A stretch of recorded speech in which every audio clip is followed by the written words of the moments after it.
Hello, good day, and welcome. Good evening. Welcome. We're coming to you here. This is COVID Vaccine Talks, hosted by the Division of Health, Wellness, and Family Development. I am your host for this evening, Julian Skeet. And we are happy to welcome a number of you joining us via Tobago Channel 5, TDT Live, as well as Pulse 89.5 FM, Radio Tambourine 92.1 FM, Street 91.9 FM, and as well for those of you joining us via social media, via the Tobago Channel 5 page, as well as the Division of Health, Wellness, and Family Development page. Now, of course, today we are chatting about the vaccine. It's no secret. Many of you are sitting out there.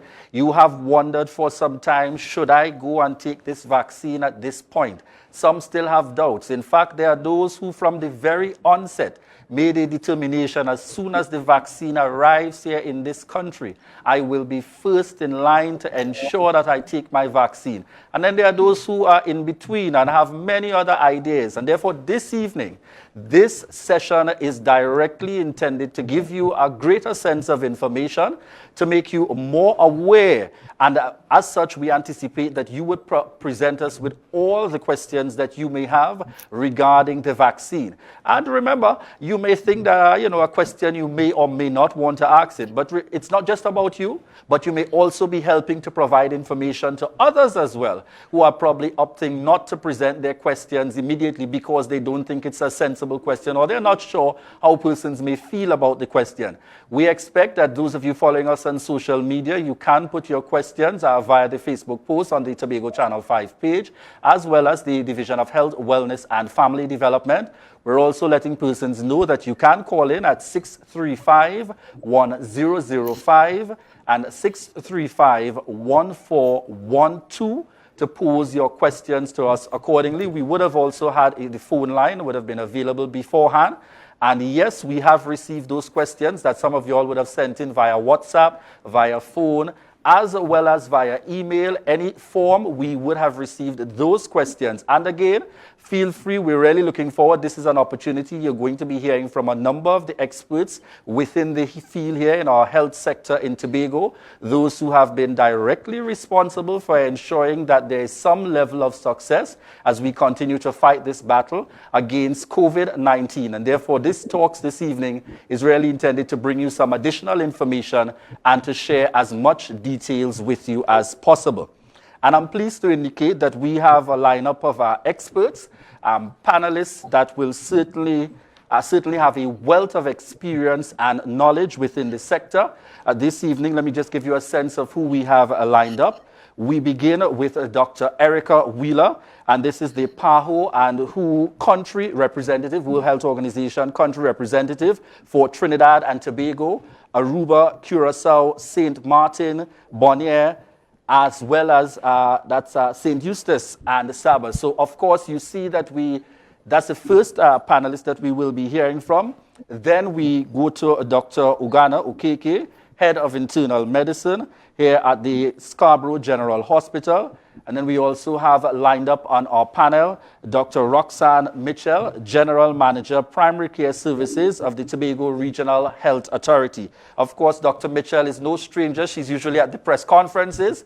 And certainly this is your opportunity to be able to present those questions far and wide. And of course, we also welcome our viewers that are tuned in at the national level, Trinidad and Tobago, and as far and wide as those who are also tuned in via social media. So we get started immediately this evening with our COVID-19 vaccine talks. And we welcome, just to give her opening presentation, we begin with Dr. Erica Wheeler. Dr. Wheeler? Thank you so much, Mr. Skeet. Good afternoon to my colleagues online. Good afternoon to our viewing and listening public. And thank you for the opportunity of inviting PAHO to give the global, regional, and then the local perspective of what we are doing to support the rollout of vaccines, but more generally, the science and all of the regulations and guidelines and guidance to countries behind what we do as PAHO and WHO. So if I can have my presentation. I'll go through it and give you that broad brush perspective so you know that there is a lot going on behind the scenes, and it's not just about what goes on in the country alone. What is happening globally actually supports what's going on at the country level. So the next slide, please. Okay, so I want to start with the COVAX facility. I'm not going to spend an awful lot of time on these slides. I'm hoping that I will get lots of questions after. So why did I want to talk? Well, I wanted to mention the COVAX facility. I know this has been something that many people were concerned about, and there's been a lot of talk about the fact that the COVAX facility is not providing the kind of support necessary. But I want to start by saying that this facility is the first attempt in the history of vaccines to actually have a strategy, a body that looks at providing vaccines to countries across the world at the same time. The fact that things have not worked out precisely is partly because, of course, anything that we set up, there are teething problems. And since this is the first time for a global effort in a pandemic, that there have been some issues that the Director General has spoken very much about. So, because there's been inequity because of pre-purchasing of vaccines, but it was set up as part of a global effort, and you see there to accelerate equitable access to appropriate, safe, and efficacious vaccines. And all countries were invited to participate in it. And right now, there are over 122 countries that are part of the facility. And some countries have entered into bilateral agreements with manufacturers, but the COVAX facility has promised to deliver a minimum of 20 doses to address COVID-19, the acute phase of the pandemic, 20% of the population. Next slide, please. So it is part of a three-pronged effort by the World Health Organization, by Gavi, which is responsible for global vaccine distribution, and other partners, to also deliver rapid tests. And just to say that right now, WHO has only approved one rapid antigen test in the world to date, which we have in Trinidad and Tobago. And the third prong here is the therapeutics. We know that dexamethasone is the current one being used. It's the only one proven therapy to date. Next slide. So what is our role as PAHO? So we know there's a global mechanism through COVAX that delivers, organizes for the delivery and allocation of vaccines. We know that it's not just vaccines, it's therapeutics as well behind it. But what in the region are we doing to translate that into the reality of getting vaccines from manufacturers into the arms of persons on the ground? So what we do in PAHO is that we are part of the negotiations and the discussions with the organization, other organizations responsible for getting vaccines to us. And in fact, in our region, you would see there that there are 10 member states eligible for what's called Gavi financial support, meaning they don't have to pay anything for vaccines. And you would see some of them are actually in the Caribbean there. St. Lucia, St. Vincent and the Grenadines, Dominica, and Grenada, and Guyana and Haiti. So for the other member states, like Trinidad and Tobago, we are part of this remaining 23 member states and territories that are receiving vaccines through purchase, or in the case of territories, from, for example, the BVI from the UK, and they receive their vaccines directly from the UK. So we here in PAHO engage with the Inter-American Development and Gavi to make sure that vaccine funding is accessible for countries. And we then import vaccines on behalf of countries through our revolving fund. Next slide, please. So, what are the critical pillars for Centaur in our response to the pandemic? This is very simply put. I won't go through every line, but it is to save lives, protect healthcare workers, both at work as well as in the community, and to slow the spread of COVID-19. And these areas that you see here are underpinned by ensuring that there's surveillance of what's going on with COVID-19 at the country level and generating evidence to make policy decisions. So you can see, you can read for yourselves what's on the save lives and the slow spread. And these are the areas that we are engaged with at the country level with the ministries of health. Next slide, please.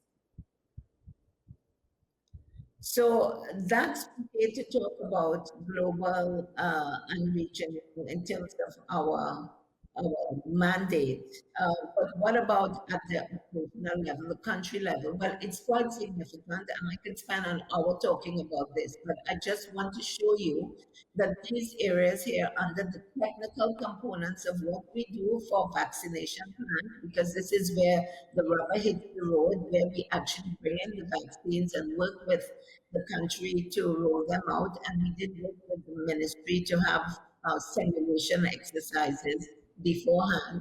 But there's certain technical components and there are operational components. So it is structured. It is not something that's arbitrary. And all countries are guided, and we work with them to cover all of these different components under the technical areas and the operational. Just let me pick one on definition of target groups and goals. There's a global body that sets the advice for which groups are more vulnerable, like you would hear the minister saying, all persons over 60, all persons over 60 with underlying health conditions, especially we're talking about NCDs as well as those who are obese. There's a science behind it, it's not arbitrary. So I'm just picking that one out as one example in that list. And for the vaccine access and distribution, of course, we did the simulation exercise and we worked with the ministry. The operational components are the details of these technical components. Next slide.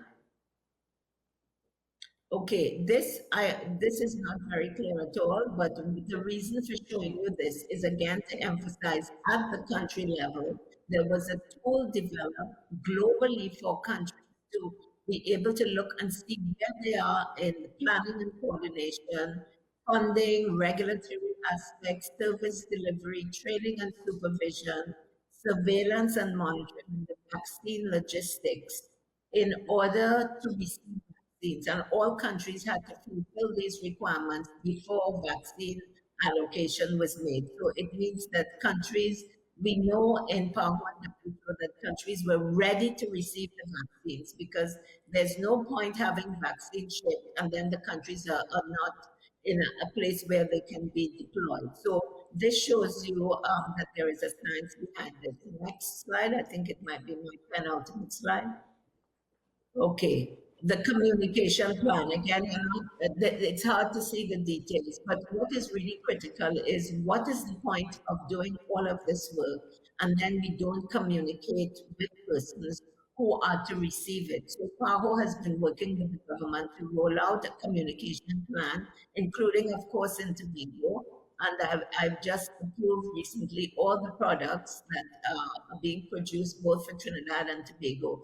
So we have a plan on the ground to go into communities and engage them, and out of that, design messages that would help people make critical decisions if they are hesitant about taking the vaccine, because this is where we will save lives and make a difference. So I believe this is my last slide, and oh no, this is my last slide. So this is just to say that once vaccines are given, there is a process for following up for adverse events in case persons become ill after they have received the vaccine. And I'm sure these are things that are going to come up, and my two colleagues, as part of the panel, will be able to go into more details. So thank you. I think it's the last slide. Thank you so much. All right. Thank you very much, Dr. Erica Wheeler, certainly giving us a perspective there from PAHO as well as the World Health Organization in the context of the vaccines and also specific at that to the COVAX facility.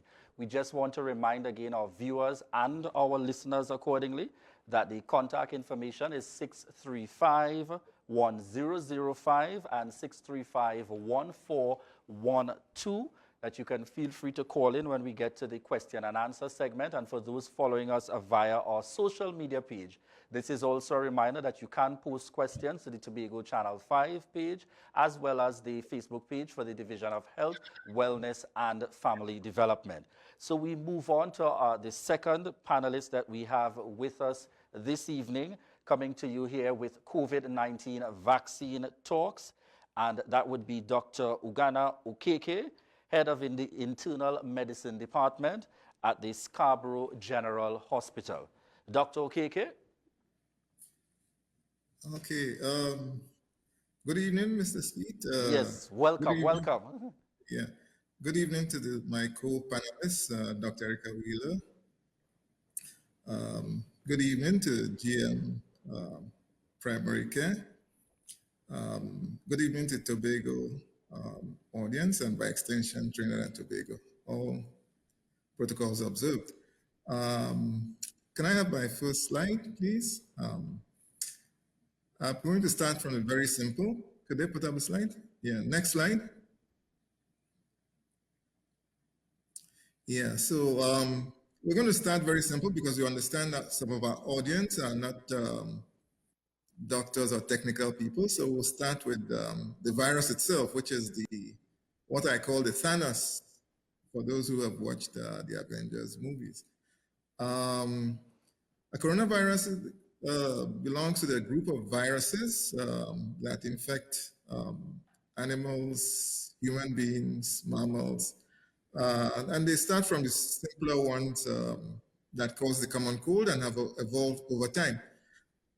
They consist of tiny, very, very tiny microscopic particles that have envelopes with some genetic material, RNA, and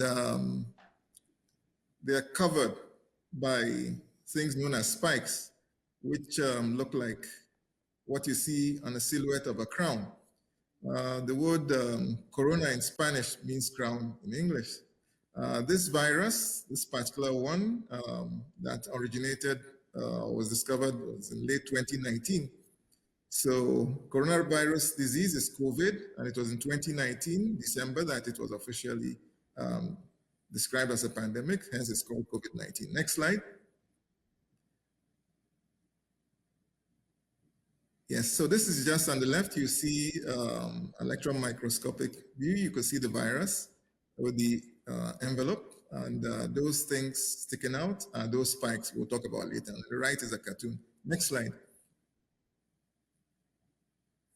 Yeah.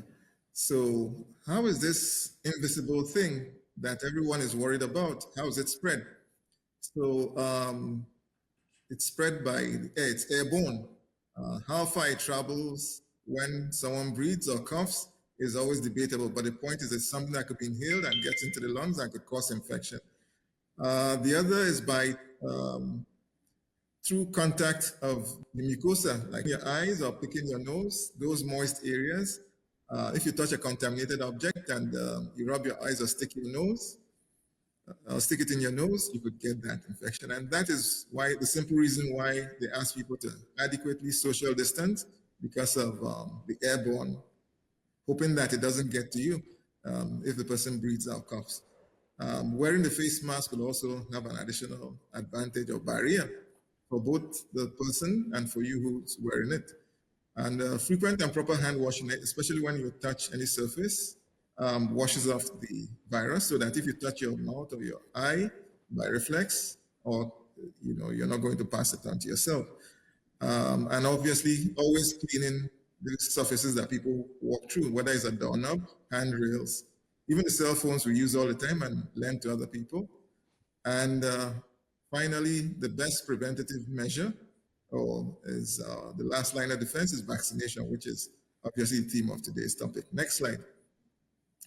And what would be the symptoms? Because a lot of people are asymptomatic. So, but for those who have symptoms, that diagram might just give you a quick illustration from head to the lower abdomen. So you could have fever. The more classical one that you don't find anywhere else is loss of smell and loss of taste. Obviously, anybody who has a viral illness would have the other things: headache, tiredness, cough, body aches, shortness of breath, digestive problems, and skin rash. Next slide. But the complications are really because you could have symptoms they go away, but when you have complications, those are more long lasting, and those are the ones that cause people to depressed or get admitted. So severe acute respiratory disease from a pneumonia, the blood clots, which I'm sure people talk about or ask about later, is known as VITT, vaccine-induced thrombotic thrombocytopenia. An exaggerated immune response to the virus, which is multi-system inflammatory syndrome, kidney problems, liver problems. For the males and their partners, erectile dysfunction is probably something that should make one think twice. Heart disease, because this causes inflammation on the heart, and the acute respiratory distress syndrome, which it causes, which gets people into ICU. Next slide. So who are the people who are at risk for developing the severe illness? Because you're going to have people who feel ill or don't feel anything, they get better at home and they move on, even without realizing they have COVID. But the severe illnesses, when people can't breathe, they pass out, that feeling of doom. As people get older, we just use 40 because that is when people consider middle age and getting older. The more older than you are, above 40, the higher risk and of developing severe illness. The highest, should I say, risk would be people who are at the age of 85, if you're just using age as a criteria. And that is why we see people in nursing homes just fall down like chickens. The minute they come in contact with it, they just have very severe illnesses. The other are immunocompromised persons. We're talking about people who have certain immune disorders from infection like HIV, things like lupus, rheumatoid arthritis, cancer patients, people on chemotherapy. Those are the category of people you would consider immunocompromised. Those with other comorbidities, and we're talking about diabetes, hypertension. We've been finding that people who are very obese seem to be succumb to this regardless of their age. So the very chubby people are very much at risk. And obviously people with lung diseases, especially smokers or people who have what we call occupational lung diseases, they are at risk. Next slide. Next.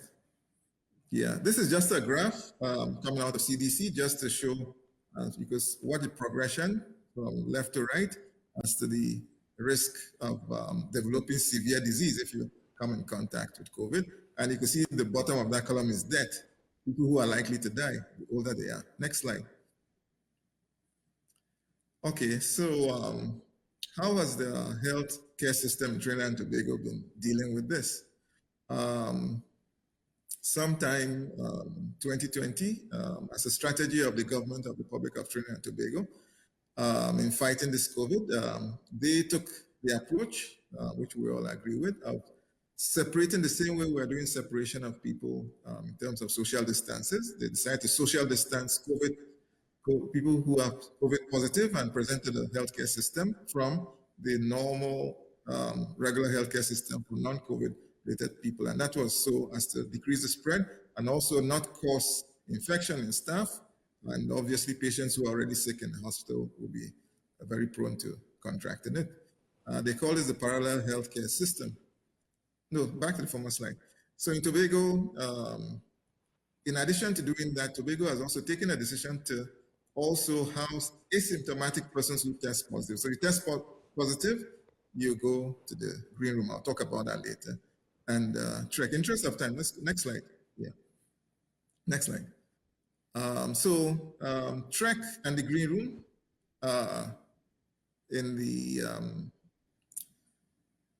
old hospital, because for those who are listening who are not from Tobago, the old hospital is in Fort King George, and they call it Trek, which is Tobago Rehabilitation and is it an Enlightenment Center, which was, so that is where people who should I say, symptomatic but not ill enough to require a ventilator are kept. And then the green room is where the asymptomatics are kept. And if you go into severe respiratory syndrome or you decompensate, you're usually sent to the hospital at the Signal Hill for where you get intensive care or HDU care. However, the problems of running the system is obviously going to be coming at a high cost because you're duplicating services. You're going to need qualified staff, doctors, nurses, radiographers, lab techs, and also you're going to require the same equipment, whether it's for maternity service, dialysis, ICU, and so on. And you're going to have to bring on board a lot of personal protective equipment. And it has also redounded after decreasing services. The ones we are talking about are elective surgery. So if you were planning to have surgery that is elective, chances are that because of this, it's not considered emergency. Those services may be canceled or postponed. And obviously, those visit the hospital see a reduction in visiting hours. Next slide. Next slide. Yeah.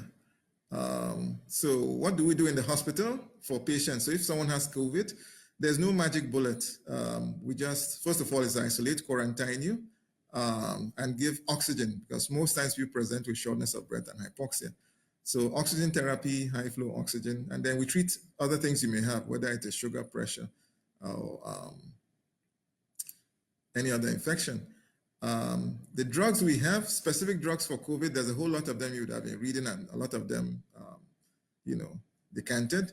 But one that is approved, which we actually use actively, is dexamethasone. Next slide. The other drugs that are used abroad in countries like the US, and they have protocols for them, but they're not readily available here. Those who've been watching news would have heard a lot about remdesivir, which is an antiviral drug. The other is infusing people with pooled antibodies from people who recovered from COVID-19. It's known as convalescent serum. And there's this interleukin 6 inhibitor known as tocilizumab. You could write that down. It's actively used for COVID patients now to decrease stay and get people to faster recovery. Next slide. Next. Right. Just to give, I know probably Dr. Michel will later give even bigger data, but Easter wasn't too long ago, so I decided to pick up the slide from there. And this is what's happening in Tobago, at least to the statistics that are coming up to the Fort King George. So you can see week by week, since the 29th of March, right down to the 17th of May, which was 2 days ago. You can see that the admissions had started increasing. It dropped to 12 and then came out to 15, 21, 29, 34. And the numbers would be even higher by next week, given what we've gotten. But more important, look at the right-hand column. At the time I had written this, there were 2 deaths. There have been 2 more deaths since the 17th till the 19th at the hospital. So there are 4 deaths since 29th of March, whereas the entire last year was 1 death. Yeah, next slide. Next slide, this is just a bar diagram. Next slide. Yeah, so let's go to the concept of what's called herd immunity, okay? So it's just the ability of the population to resist infection if an organism gets there, because the population already has developed immunity. And the only 2 ways that one gains immunity, one of them is to actually get the infection, and the other one is to get vaccinated. Because COVID actually kills people, how many people are you willing to sacrifice to die to get herd immunity? No government or leadership would tolerate just allowing the infection to run wild in the population until people die and then get immunity. So the vaccine is obviously the next most sensible thing to do. And a guesstimate for what it would take to vaccinate enough people to get that herd immunity is anything between 60 to 80%. Obviously, we can't vaccinate 100% of people because certain groups of people are still not eligible for the vaccine, like pregnant women, people under the age of 18, people who are at various degrees of chemotherapy and that sort of thing. Next slide. What are the vaccines we have? Just to see a quick list. I'm sure there are very more, but these are the ones that are being approved worldwide. We know about Pfizer vaccine, Moderna out of the USA. AstraZeneca is the one that we've been using up till yesterday when we now got the Sinopharm from China. We know about Johnson & Johnson. Next slide. Okay, so this is just what the vaccine looks like, but this is how the vaccine works for Pfizer. The vaccine is based on getting a genetic code from the COVID vaccine, the RNA, just that which would affect you, and that RNA gets into the body and teaches the body to produce proteins. Cells in the body produce spike proteins. That's all it produces, so that the immune system sees those spike proteins and thinks it's COVID and build themselves to fight that infection. The first dose is usually known as the primer, and then 8 to 12 weeks later, when you get the second dose, that one is known as the booster, and that is when you now consider yourself fully immunized. Well, 2 weeks after the second dose, you consider yourself fully immunized. Next slide. Next. The next one is Moderna. It just works the same technology, the messenger RNA technology delivery method, as the Pfizer. Next slide. This is the one we're using, AstraZeneca, developed by University of Oxford.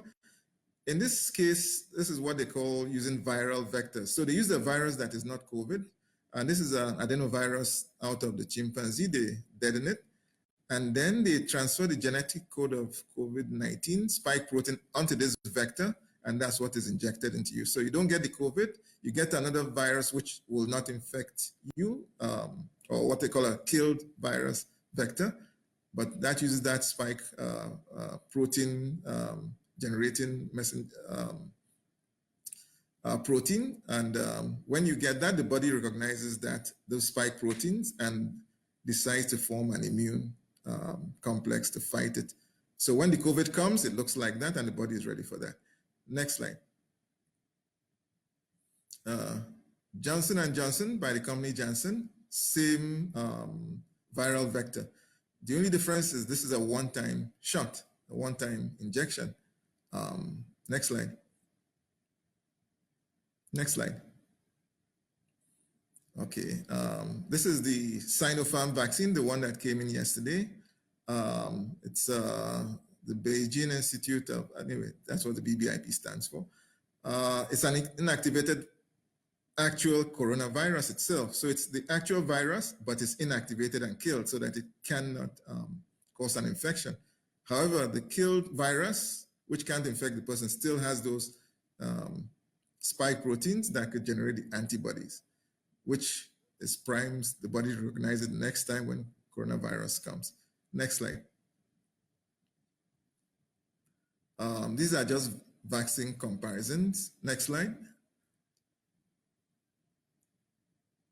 And these are some of the side effects that people would get on the vaccine.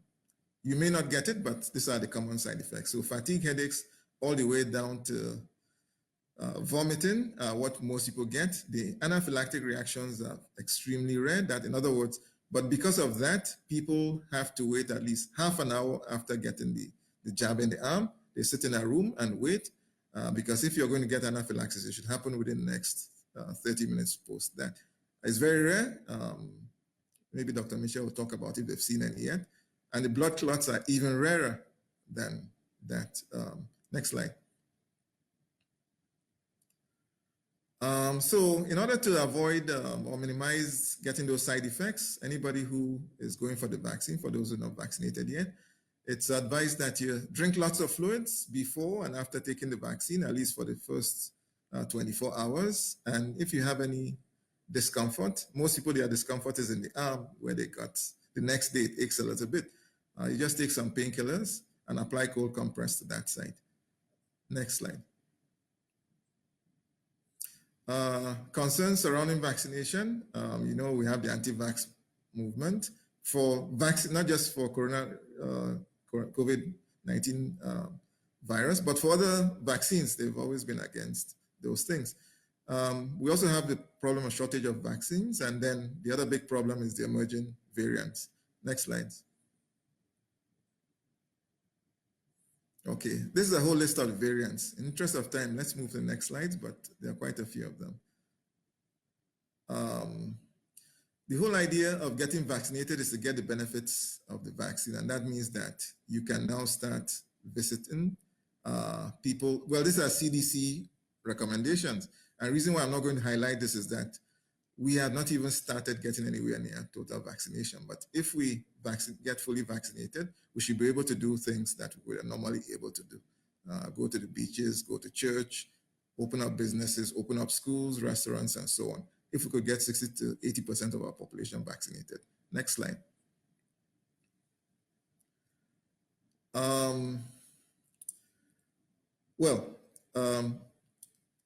The vaccines came in very late to us, and so to see how long the vaccines are supposed to gain immunity, we haven't had enough time to really say that a vaccine could keep you immune for what period of time? Longer than 6 months. Pfizer says they can guarantee 6 months, but can you be, would you require another vaccine after, say, 6 months or 1 year? The jury is still out there, but I'm sure that as data comes in, they could be able to say that. Next slide.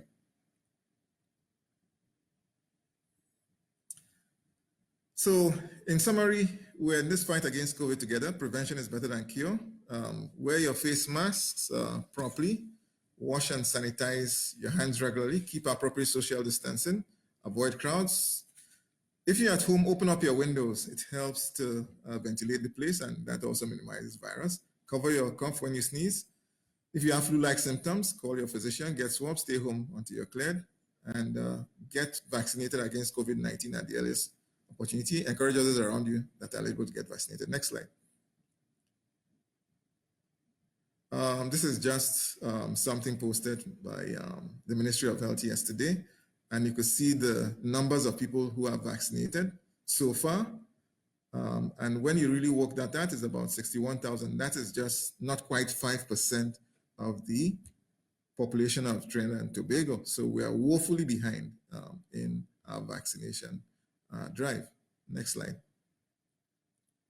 I think that's it for me. Thank you. Very much, Dr. Okeke, Head of Internal Medicine at the Scarborough General Hospital, for the information there. And I just want to say to the viewing public, don't panic, because Dr. Okeke, I recognize some might have been wondering between yourself and Dr. Wheeler, they may have missed a slide or two, and I'm telling them, don't panic. We've got about an hour or more where you can ask any question. And whether or not you feel that it would have been covered in the slides, they are open to providing you with the details, and that's really the purpose of our COVID-19 vaccine talks. At this point, viewers, we go to a break. We'll be right back.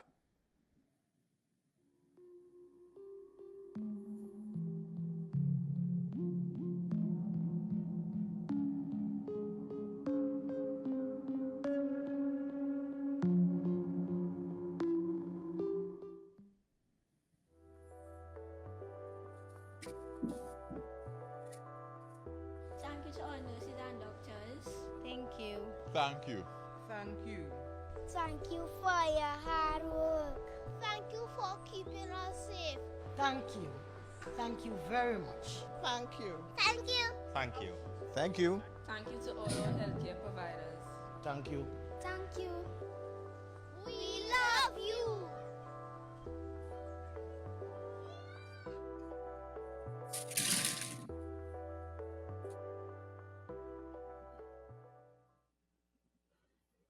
Do you have questions about the COVID-19 vaccine?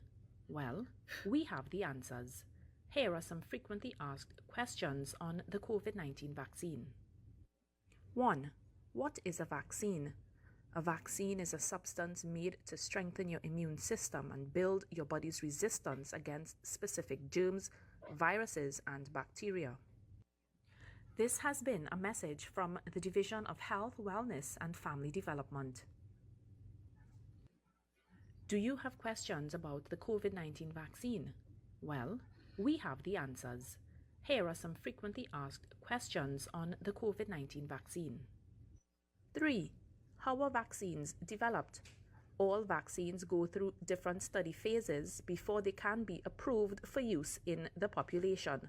The study phases aim to ensure that the vaccines are safe and can protect against the intended disease. This has been a message from the Division of Health, Wellness, and Family Development.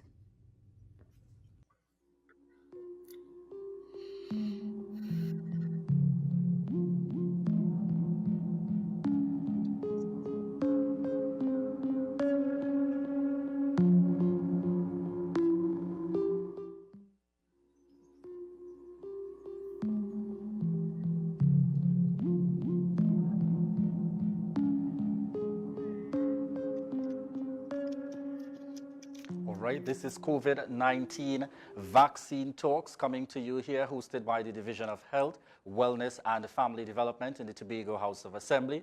We are happy this evening to have all our viewers via Tobago Channel 5, TDT, as well as Radio Tambourine 92.1 FM. We are also happy, 92.7 FM. We're also happy to have all our listeners via Pulse 89.5 FM, as well as Street 91.9 FM, and those of you joining us via the Facebook Live.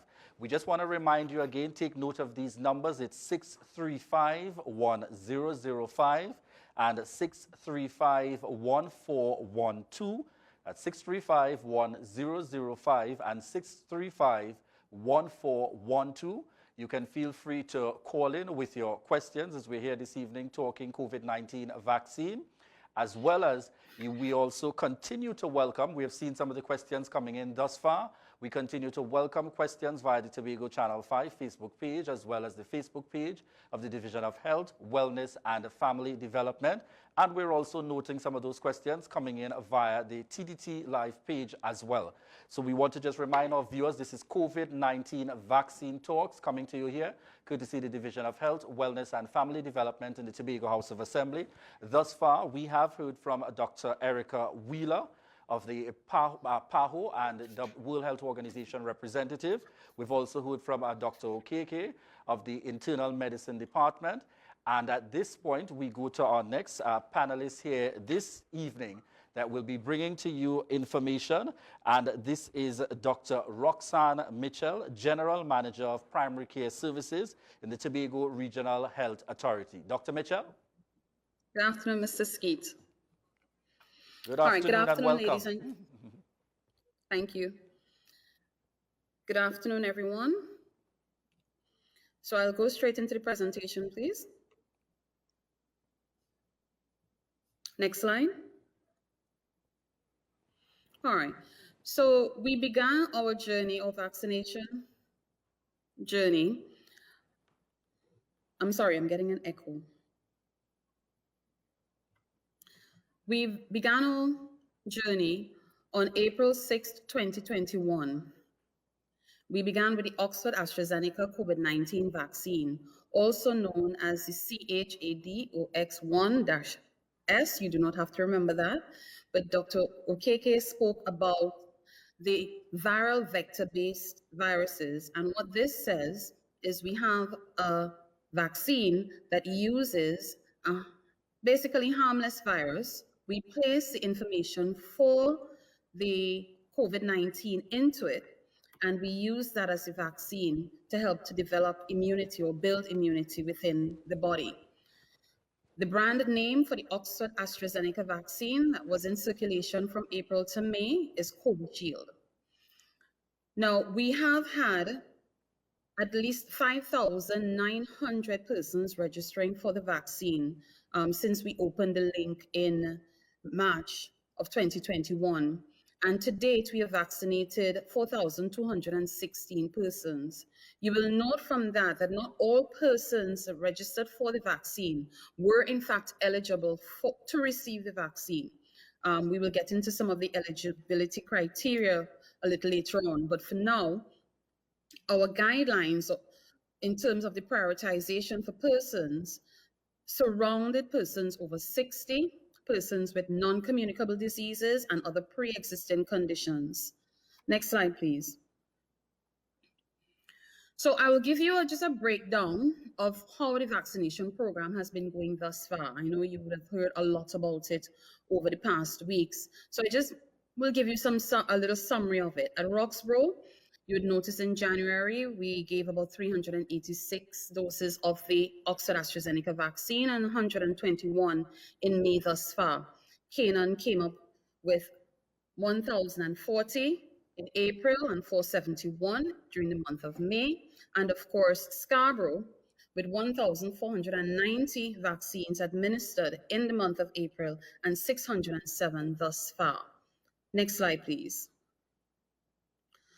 So by facility, if we do the totals, you'll get Scarborough with 2,097 persons availing themselves of the vaccine, Canaan 1,511, and of course Roxborough with 507. Next slide, please.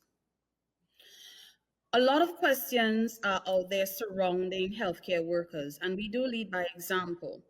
We have noted an uptake in terms of the number of healthcare workers that are availing themselves of the vaccine. In February and March, we received 200 doses as a gift from the government of Barbados. Sorry, 2,000 within Trinidad and Tobago. Tobago received 200 doses. And from that, of course, we were able to vaccinate 114 healthcare workers with the first dose. And you'll see later on, we had 111 persons receive the second dose. We lost 3 persons to different events. One person migrated, another person had another issue, and I think one person was in quarantine at the time. In April, we vaccinated 242 healthcare workers. Keep in mind that this is both public and private, including dentists, etc. For the month of May, we vaccinated 79 healthcare workers thus far. Next slide, please.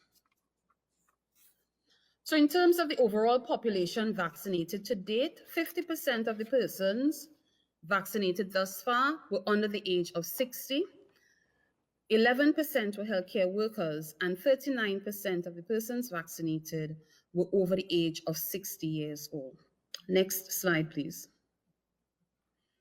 So, second dose, like I said, we started in February, and 111 healthcare workers have received the 2 doses, so are fully vaccinated. We are beyond the 14-day period, so they are fully vaccinated going forward. Next slide, please. Dr. Okeke spoke about the types of vaccines. So I'm just giving a brief summary of it here. We have the mRNA, which is the latest technology in vaccine science. This vaccine has caused a little concern for persons. I know some of the questions would be the fact that the vaccines were developed so quickly. Now, this technology is new. The funding from COVAX facility facilitated the advancement of this particular method of delivery. The next type we have is a viral vector base, for which the Oxford AstraZeneca falls into this particular group, and we have vaccinated the population with this vaccine. The other one we're going to look at is the inactivated virus, and the vaccine Sinopharm, which comes from China originally, falls within this category. And it must be noted that this is what we're accustomed to in terms of vaccine delivery, the inactivated virus. For decades, we have been using this type of virus, this type of vaccine, sorry. What they do is get the non-replicating virus, that is a virus that cannot divide because they basically have killed it or inactivated it. They put it into the different, what we call excipients, and they deliver the vaccine into your arm as per usual. Your first dose, it usually comes in batches, sorry. So you'll get your first dose, which is your primer, and it basically teases the body and tells the body, hey, look, something is going on here. Let's begin to prepare ourselves for an attack, more or less. And not too long after, you will receive the booster shot, and we all know about booster shots. You look at your immunization card and you see boosters written on it.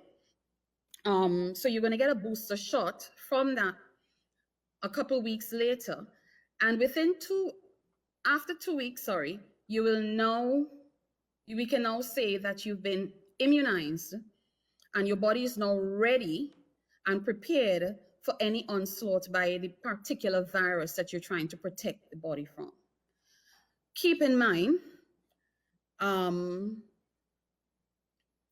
the particular aspects of the virus that goes into the vaccine, the inactivated vaccine, the viral vector-based vaccine, as well as the mRNA-based vaccine, they tease the immune system, they build your resistance, and they strengthen you to be able to deal with the disease going forward.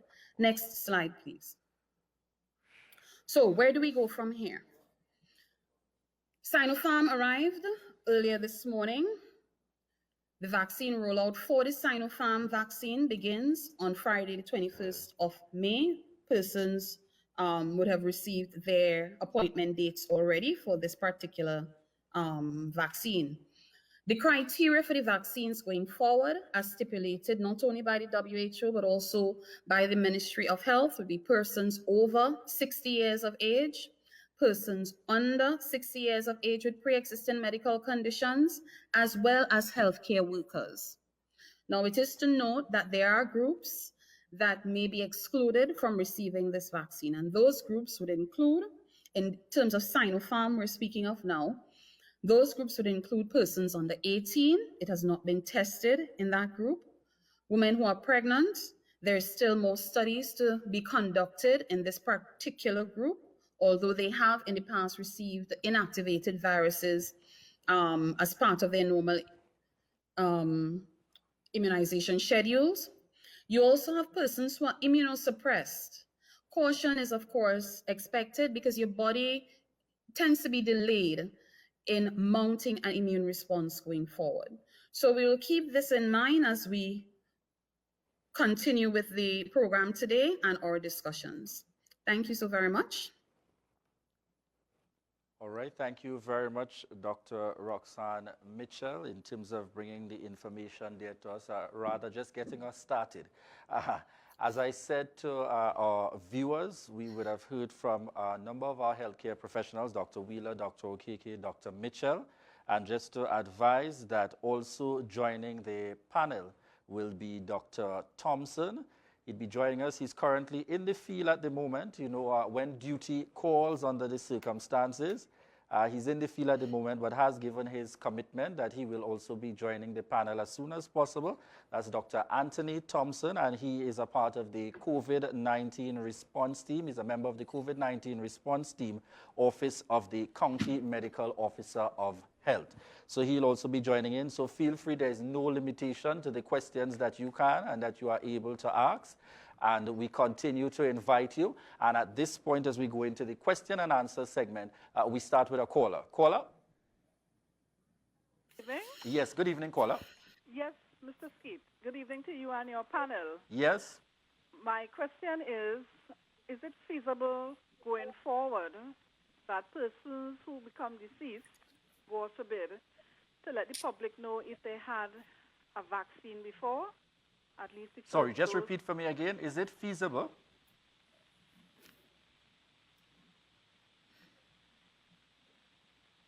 Caller?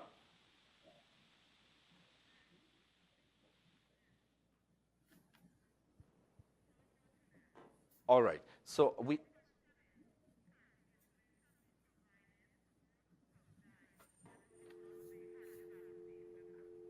All right. So the question surrounds whether or not, for those who have died thus far, for those who have passed away, whether or not they would have had access or taken the vaccine in the case of those who are within the Tobago space. Caller, I hope that we heard you correctly in terms of the question. So any member of the panel, I suspect that might be Dr. Mitchell. Hi, good afternoon, everyone, again. With regard to an event such as death following immunization, it will be classed as an adverse event following immunization. Dr. Okeke spoke about the side effects as well as the adverse effects. The adverse effects that you're looking at would be blood clots, of course, as well as severe anaphylactic reactions. Now, in terms of disclosing to the general public the medical condition of an individual, I think ethics is going to prevent us from actually doing that. I do understand where you're coming from in terms of the public needs to know. We do report it to the ministry, to PAHO, to WHO, and of course to the manufacturers as well. But to reveal to the general public the medical conditions of an individual, I think we will not be willing to do that in a general forum. All right. Can I just jump in? All right. Even if the first of all, if someone died, we're just being hypothetical here. I'm not talking about the actual patient. But even if someone dies from COVID, I think the person might have meant that the person took a vaccine and still died from COVID. And that cannot be, because we only just getting the second dose of the vaccine. And remember that you only considered, if you get your vaccination today, you're not immune. You could get the COVID like anybody else who's not vaccinated. You have to be fully vaccinated, and 2 weeks after you're fully vaccinated is the only time you could be considered immune. And then if something happens to you, people could then say, this person was vaccinated and then still suffered from, or the death from COVID. And we only just started the second round of the second vaccination in Tobago only just a couple weeks ago.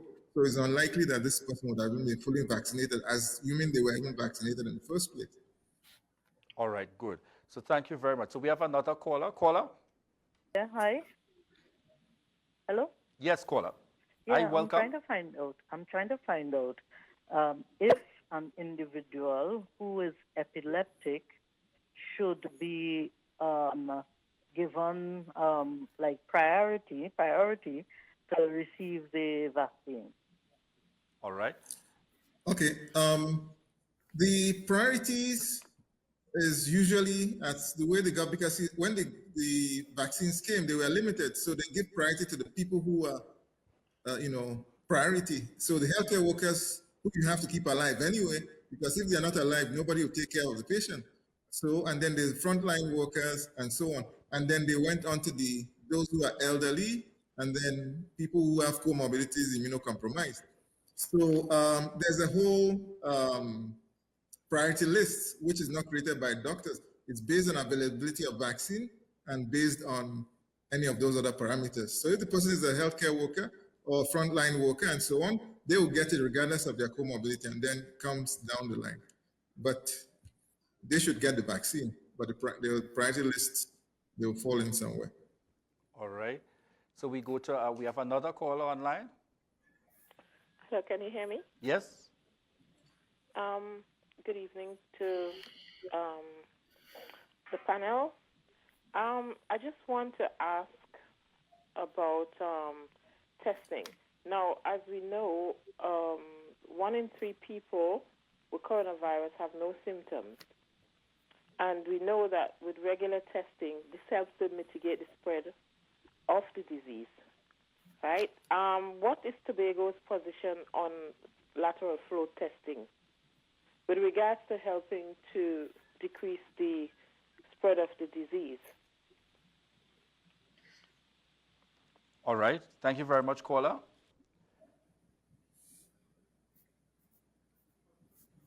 All right. So we members of the panel, were you able to hear the question? I heard part of the question. So she said, what was the Tobago response to testing? And then I lost that. Did you say lateral testing or something? I wasn't too sure. In any case, that would be primary care. Yes. All right, good day. The testing of persons, at present, asymptomatic persons make up the majority, not 1/3, but they likely would be a little over 2/3 of the persons who have COVID-19. Regular testing comes at a cost. And we are still working out our testing, or the expansion of our testing program. Coming up very soon, we are looking at the antigen testing. We are looking to launch it within the community level so that we can cast a broader net to persons in terms of catching persons who visit the community centers, the community health centers, the green room. So we could easily isolate those persons without having to wait for samples to go to Trinidad and come back. And of course, the time lapse between there has varied from anything from 24 hours to longer. So hopefully, very soon, we will have our antigen testing within the communities to help to address that particular issue. All right. So we're taking a question now from Facebook as well, social media. Is this COVID-19 similar to the Spanish flu? Why wasn't 3 jabs given instead of 2? 3 might have allowed your body to adapt easier. All right, so that's the question being posed. Well, I would not. Why not 4 or 5 or 6? The more jabs, the stronger. No, that can't be. And there's also something that occurs when you overstimulate the body's immune system by inoculating it all the time. So these things are evidence-based. It's done by those people who know what they are doing. They are trained to do those research. And the whole idea is to get the immune system, get the body to form memory cells to be able to recognize an infection when it comes around. And it's like if you have a headache and you take 2 Panadol and the headache is gone, but you keep taking it to prevent a headache you may never have. That's the only equivalent I could put it. So once your immune system has developed the antibodies, there's no need to keep giving yourself vaccines. Yeah. Additional vaccines. All right. We have another question coming in that speaks to is this Sinopharm vaccine safe for people 60 years and over? To answer that question, yes. All right. A lot more of the phase 3 trials were done in the 18 to 59 age group, but significant number of persons over the age of 60 were evaluated using Sinopharm, and it has been cleared in terms of the prioritization for persons who are 60 and over. All right. Okay, then good. We go to the phone lines as well. Caller? Hello? Hello? Yes, caller? Yes, hi. All right, good. So you just speak up a little bit for me. Go ahead, caller. Yes, hi, good afternoon. I just wanted to find out somebody with comorbidities. Hi? Yes, somebody with comorbidities, right? They're diabetic, pardon? Yes. With diabetes, they're hypertensive, they had a stroke, they had a triple bypass, and they're 63 and over. What are the chances of them taking the vaccine and surviving? What is the best option? We're kind of skeptical about taking the vaccine because, as far as I'm concerned or done, comorbidities is just considered hypertensive and diabetes, not so much into the triple bypass surgery. So if you can enlighten us about it and probably give us the enlightenment of taking the vaccine at this age and with those symptoms. All right. So what's the age again, caller? I think. All right. So you heard the question, right, Dr. Okeke? Yeah, I heard the question. And if the caller had seen the slide I showed, the older you get, the higher your risk for developing severe disease. The vaccine is to prevent people from ending up in the hospital. That one is for sure. It might help prevent the disease depending on the efficacy, but for sure it's going to prevent people from getting severe disease. When you have a comorbidity, it means you almost have limited reserves. The hypertension, diabetes is what led to the heart problem in the first place, so that if this person gets COVID infection, believe you me, their chances of survival are much, much less than any potential minuscule possibility that maybe this could happen, that will not happen. So that unless there's something else we don't know about the person, I would suggest they speak with their own doctor first, because they must have a cardiologist if they've had bypass surgery, to reassure them, because people have to be reassured in their minds to feel good. They don't have to take it from us. But what you could take from me is that if you have comorbidities, your risk of ending up in a hospital and an ICU bed and not survive are much higher than if you don't take the vaccine. All right. Thank you very much, Doc. All right, we go to Facebook. Another question. Can the panel address what's being done to address women who are pregnant and are considering taking the vaccine? Additionally, please address when will children be vaccinated? All right, with regard to pregnant women and the children, the vaccine manufacturers are the ones that will put forward the necessary data for review, not only by WHO and PAHO, but also by the Ministries of Health, in order to determine whether or not these subpopulations can in fact be vaccinated. We cannot take it on our own to begin to vaccinate these cohorts of the population. A number of the vaccines are still undergoing certain aspects of testing, and of course, children will be in that group, as well as the pregnant women and breastfeeding women will also be in that group. So they're still testing, they're still checking. As soon as they get the all clear and WHO sanctions it, we will begin. All right, thank you very much. We just want to again remind our callers and our viewers that we have on the panel Dr. Erica Wheeler, PAHO and World Health Organization Country Representative, Dr. Ghana Okeke, Head of Internal Medicine Department, Dr. Roxanne Mitchell, General Manager of the, General Manager, Primary Care Services, Tobago Regional Health Authority. So that's our lineup at the moment, just indicating to persons, so feel free to pose your questions as widely as possible. Question coming in to us from WhatsApp: is numbness of the mouth and nose a side effect of the COVID-19 vaccine? How often does it occur? How often it occurs? All right. Okay. Sorry. Go ahead, Dr. Okeke. Okay. This is not a known side effect, although it is possible, it's not probable. Vaccines, not just COVID vaccines, but vaccines, whether it's yellow fever or whatever, some of them may have autoimmune reactions that cause demyelination of nerves, and then they could cause anything. So it's not something that would be specific to the COVID-19 virus. Vaccine. We have listed the common things that would be the known side effects of the vaccine in minuscule cases, and numbness of the mouth and nose is not one of them. All right. Thank you very much. We go to call next. Caller? Please hang up and try your call again. All right, good. So we're just reminding our callers, you can contact us via 635-1005 and 635-1412. Caller? Thanks. Could you all hear me, Claire? Yes, you need to just speak up a bit for me, caller. Right. My question is in relation to allergies. For example, I'm allergic to alcohol. I'm severely allergic to alcohol and have like neurological issues, meaning my legs could collapse on me at any time, things like that. And also with like severe rheumatoid arthritis.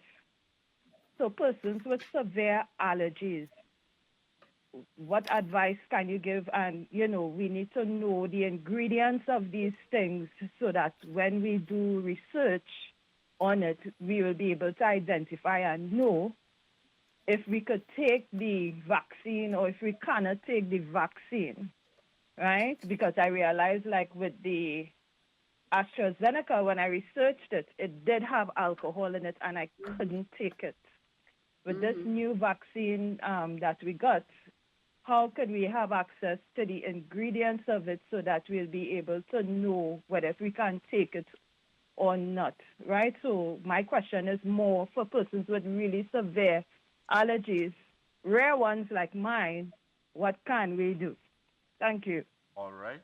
And I think, Doc, I want to couple that with a question that is also asking, what are the ingredients in the Sinopharm vaccine?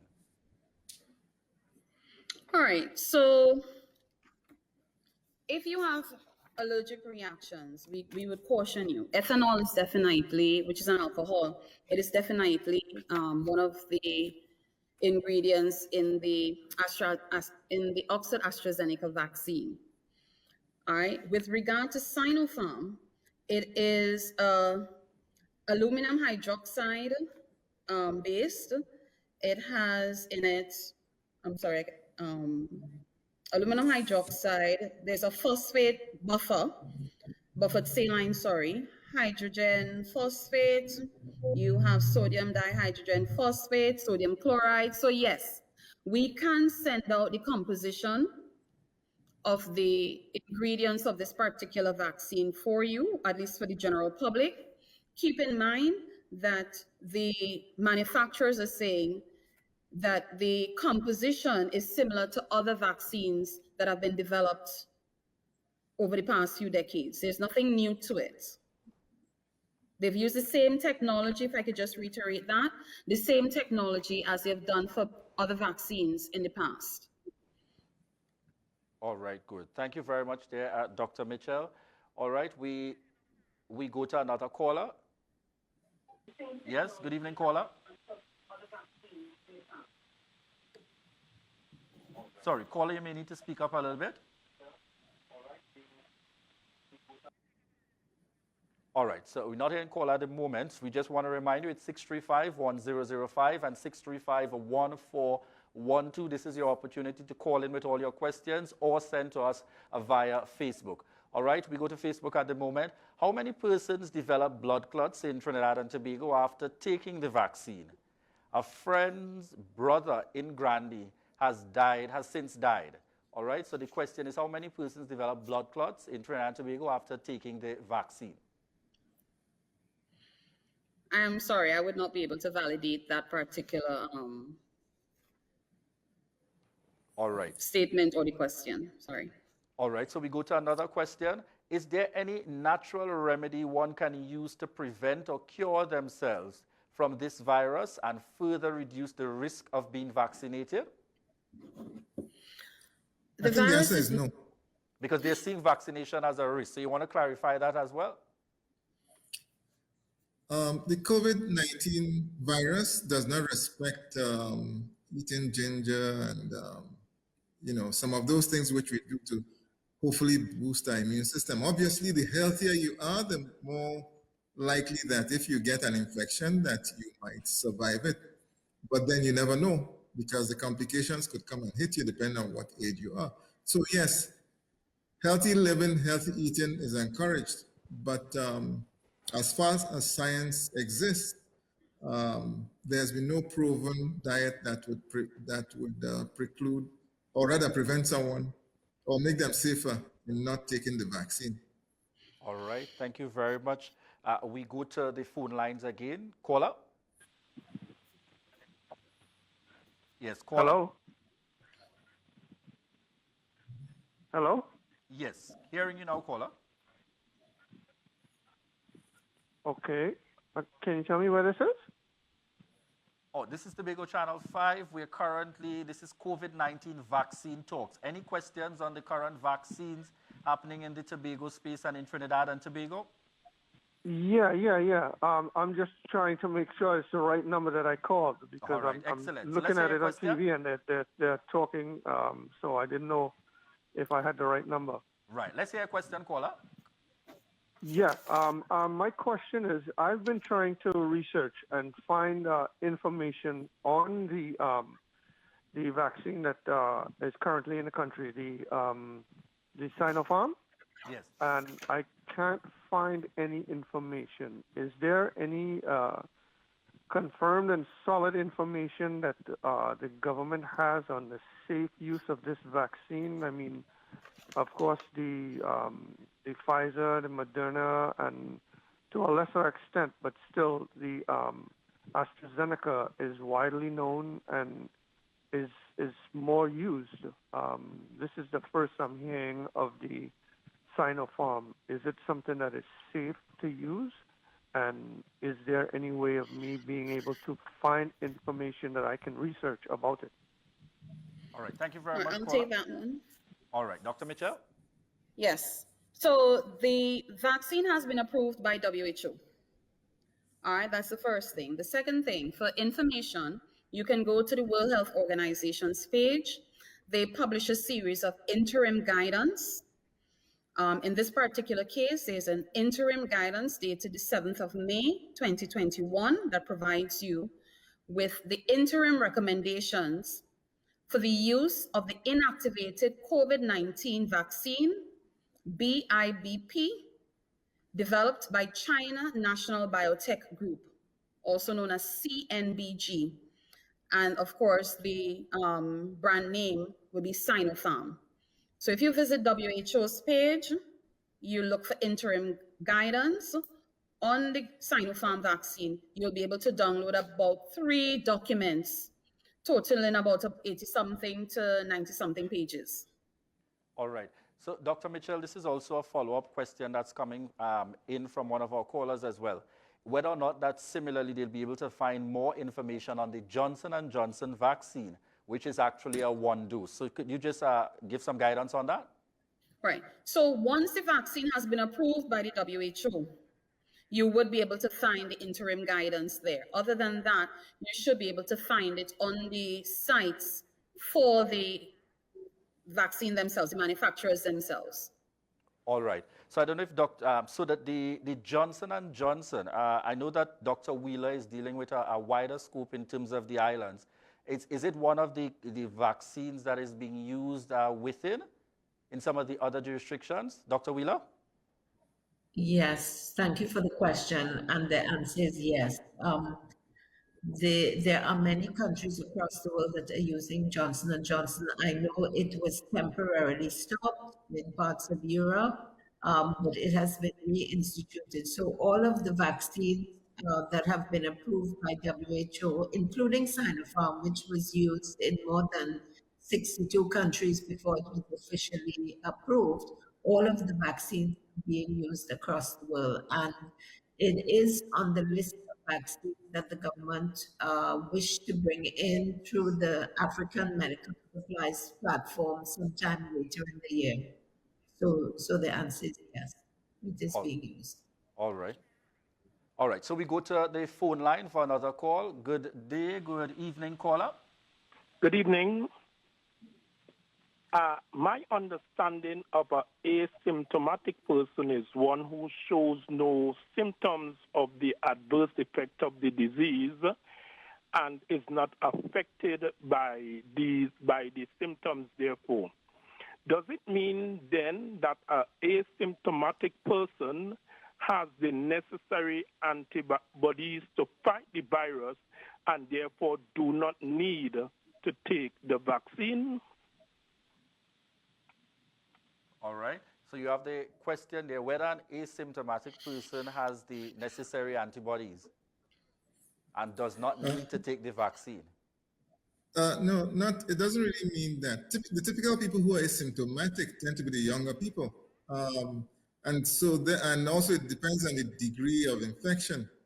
So that if the infection is mild and hasn't really gotten a chance to get hold in the body, the person and that usually happens the younger the person is, they probably are not going to have symptoms, or even if they did, they wouldn't even attribute it to feeling ill, because they have a good constitution. And that is why in the presentation I'd mentioned that as you start getting towards your 40s and 50s and so on, that is when chances you get into even more severe disease. But however, the more important thing is an asymptomatic person is likely to come in like a Trojan horse, a wolf in sheep's clothing, and infect the older people. You see, if someone is coughing and sneezing, you tend to stand away from them. But if someone is looking healthy, they may be carrying that virus and then cause more problems. So the issue about asymptomatic versus symptomatic has to do with the individual. But the collective well-being and the decrease of spread of infection can only be determined by actual testing and contact tracing and that sort of thing. It doesn't mean that the person is necessary. They were probably lucky the virus wasn't able to take hold in them. All right. If I can just add, Mr. Skeet, whether the person is symptomatic or asymptomatic, they have the disease. They've been infected with the virus. And the body will mount a response, whether it's a large response or a response, whether they show the symptoms or not. And we said prior that this is part of how we develop herd immunity, either through getting the virus or through vaccination. So the person will have some measure of immunity. Keep in mind that the recommendations thus far is if you are to receive the vaccine, you're to, after contracting the disease, you are to wait for 6 months before you can receive the vaccine going forward. So symptomatic or asymptomatic, you are infected.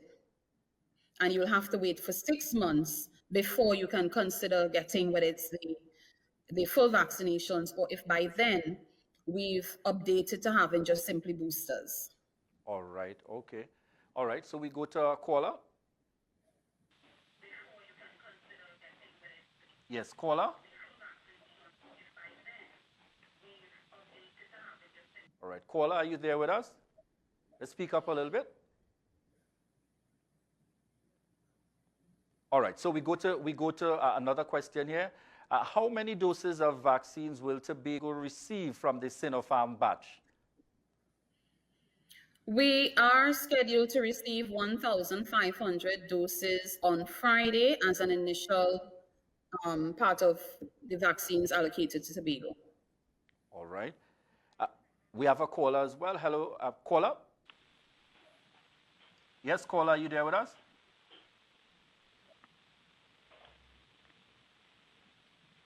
All right. Not hearing a connection immediately. So we have another question. There's some concerns. All right, we go to Facebook again. Can the panel tell the general public when vaccines will be available to everyone versus the rollout of targeted populations? When there's a continuous supply of the vaccine into the country. All right. We have an adult population, of about 1 million. So when we are sure we can have sufficient to cover that, it will be open to the general public. All right. Caller? Hello. Yes, caller. Welcome. Good afternoon. Yes, good afternoon. AstraZeneca wasn't approved in the United States. How come we are using it here?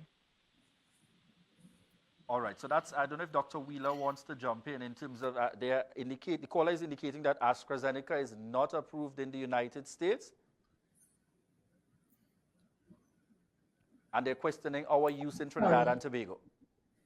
Sorry, I am not aware of the fact that AstraZeneca was not approved in the United States. I will look for my slide to read the information about the application of the trend in the use of AstraZeneca in just 1 minute and answer that question. But that is not information that I'm aware of that it is not approved. I will check that out and give you a precise answer.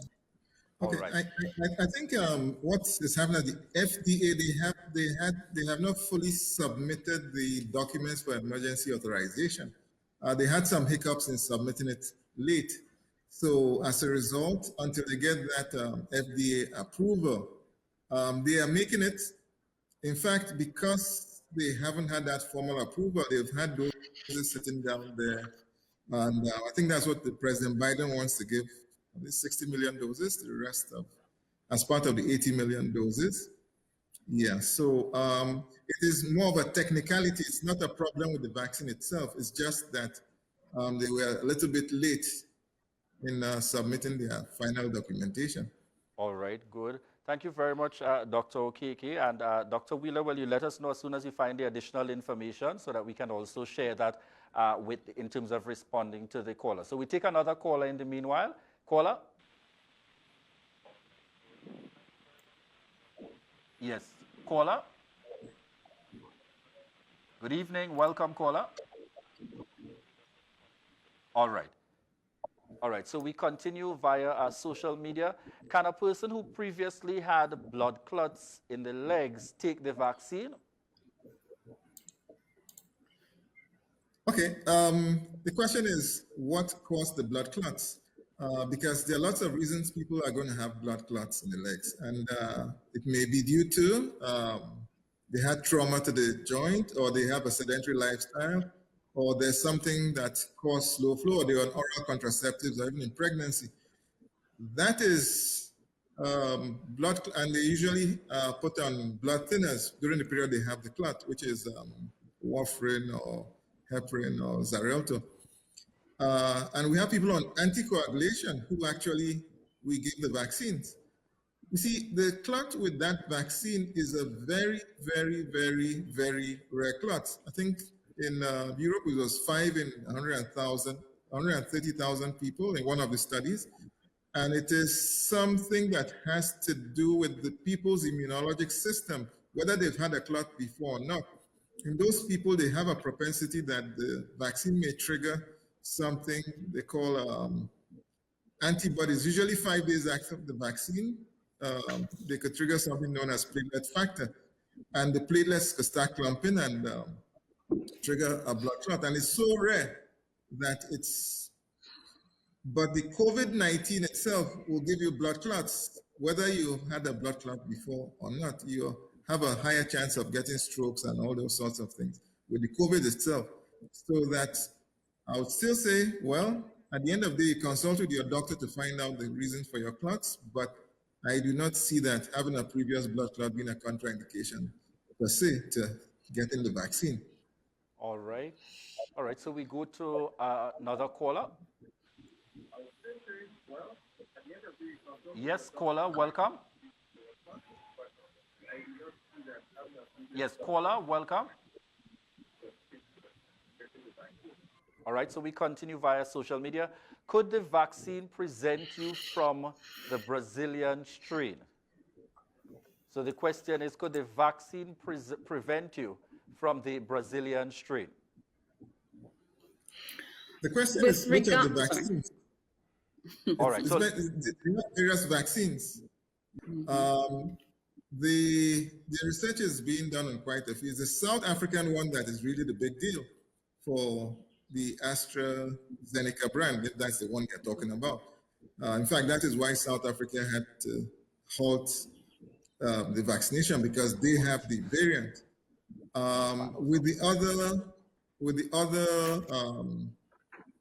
like the Brazilian strain, California strain, and even the UK strain, the vaccines are supposed to, maybe not as effective as the wild virus, but provide some significant level of coverage. I don't know if Dr. Michelle has something to say. All right, Dr. Michelle? Yeah, with regard to the Sinopharm vaccine, Sinopharm has been tested on the SARS-CoV variants within that part of the world, so that they're still evaluated in context with the widespread circulation of the other variants of concern. Studies are still ongoing, and they will publish as it becomes available. All right. Okay, All right. Mr. Speed, Yes, can Dr. I Wheeler. make my contribution? Yes, Certainly. okay. So what I'm seeing here is, sorry, I can hear an echo in the background, so it's putting me off a bit, is that I have data on AstraZeneca that is not for the US, but it is for the EU, and there have been studies done in terms of the blood clots that you were talking about. Between March and April, there's been information put out, and I can say that for the AstraZeneca, that 1 in 250 vaccinated adults had the risk of TTS, and there are no specific risk factors that have yet been identified, but a causal relationship between the vaccine and thrombosis is possible. It's considered plausible. But in terms of the CDC, the European Medicines Agency, as well as the British one, they are what's called stringent regulatory authorities. And WHO usually takes its cue from stringent regulatory authorities, not necessarily all of them. So the fact that CDC may be on the brink of approving it for local use does not preclude the fact that the vaccine is safe, because when a vaccine is presented to COVAX for approval, it has to go through all of the assessments, which means a review of all of the clinical trials. The safety information has to be presented to a group of assessors, and there's also a visit, or more than one visit, that needs to be made to the actual manufacturing premises to ensure safety, quality, as well as efficacy. So the fact that the next step to be taken by FDA hasn't been taken yet does not preclude the fact that there's anything wrong with AstraZeneca. It's been used across Europe and the UK since even before it was formally approved, because these national regulatory authorities, which WHO calls stringent regulatory authorities, have done their own homework, so to speak, on the vaccines, and they have said that they are proven safe, efficacious, and of good enough quality. So it does not mean that AstraZeneca is not safe to use. And this has been that's why you can see the recommendations that have come out from SAGE, which is that global it's a global group of experts responsible for giving the reviews of all of the vaccines. And Dr. Mitchell referred to the SAGE recommendations for Sinopharm for every single vaccine that is approved by WHO. SAGE puts out its recommendations, and it says quite clearly that in countries with ongoing SARS-CoV transmission, the benefit of vaccination with the AstraZeneca in protecting against COVID-19 far outweighs the risk. All right. Thank you. All right, so we're going to take a caller at this point. Caller? Yes, caller? Yes, caller? All right. All right, so the question has to do with if the caller is asking if they have an ulcer, can they take the vaccine? What type of ulcer, please? All right, so she didn't indicate. So caller, I know you are tuned in. We just want to remind you again, it's 635-1005, 635-1412. And just to remind you all again, we're live on Tobago Channel 5. We're live on TTT. We're also coming to you via Radio Tambourine 92.7 FM, Pulse 89.5 FM, and Street 91.9 FM. In addition to those of you joining us on social media, this is the time. Send your questions to find out as we engage in COVID-19 vaccine talks being hosted by the Division of Health, Wellness, and Family Development in the Tobago House of Assembly. Caller?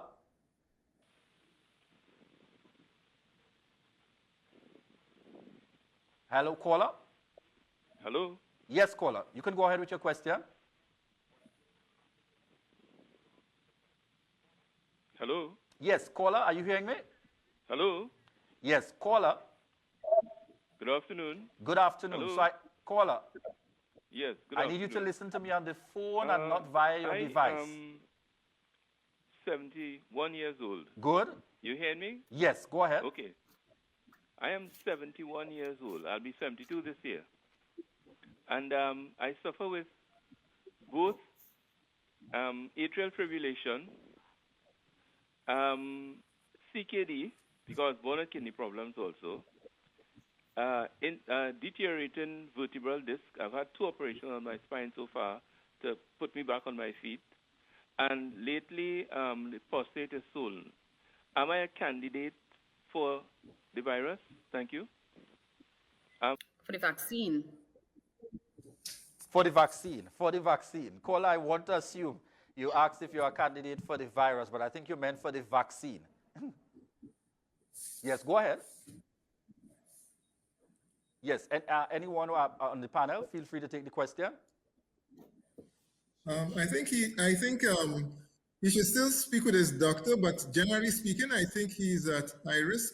He has comorbidities, and based on the algorithm, he should be in the group that should be taking the vaccine. All right.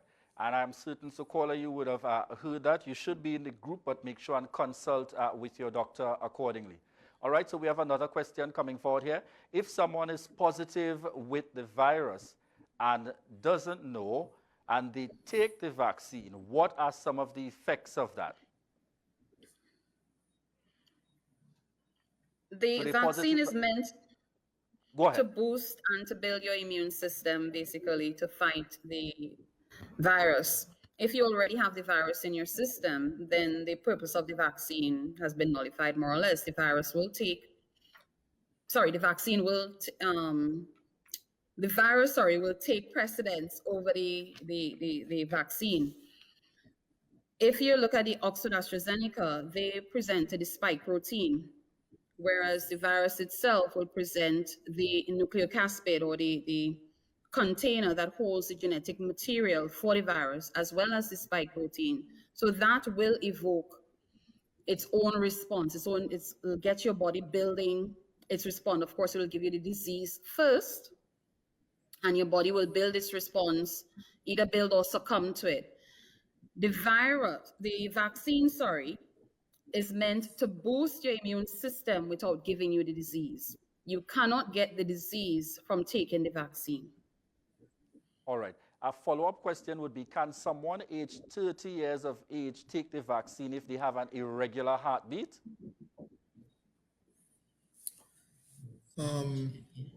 First of all, they can take the vaccine. An irregular heartbeat has nothing to do with the spike protein of the vaccine. All right. Yes, they can take it. And you have another follow-up to that before we go to the phone. Can persons with lupus take the vaccine? I would say yes. And the reason why is that lupus was still, if the person is even on treatment for lupus, which sometimes involves some immune modulating drugs like steroids and methotrexate and that sort of thing. Because if that also weakens your immune system, it means the virus is going to run roughshod on you. So people with lupus, I actually would recommend that they consider seriously taking the vaccine because they are the high-risk group if the virus comes their way. All right, so we go to the phone lines. Yes, good day, caller. Good evening, caller. Please hang up. All right, so we continue via online. How effective is the COVID-19 test? Did those who die from COVID-19 receive an autopsy to determine the cause of death? I ask because many people who have AIDS actually die from another cause, like an infection. The AIDS virus is not always the exact cause of death. What exactly was the main cause of death? You do not require an autopsy to see if someone died as a result of complications of the SARS-CoV virus. Nasal swab, even on death, can determine whether or not the person is COVID positive.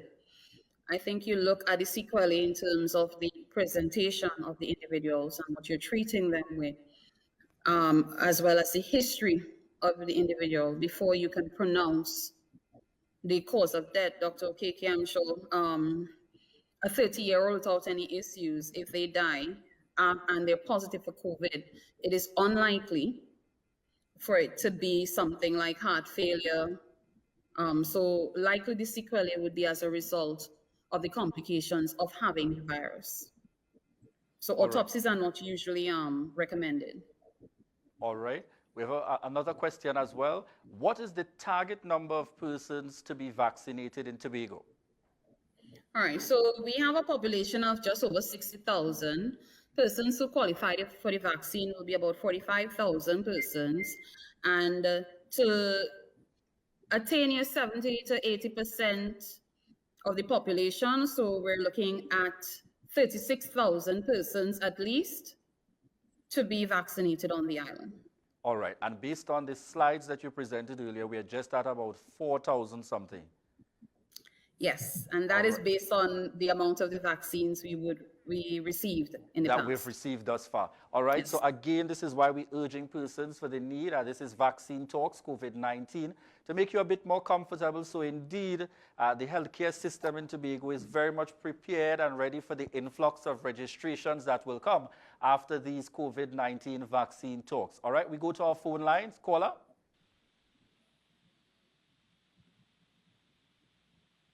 Yes, good evening, caller. All right, so we continue with social media. We just want to remind you the contact numbers are 635-1005 and 635-1412.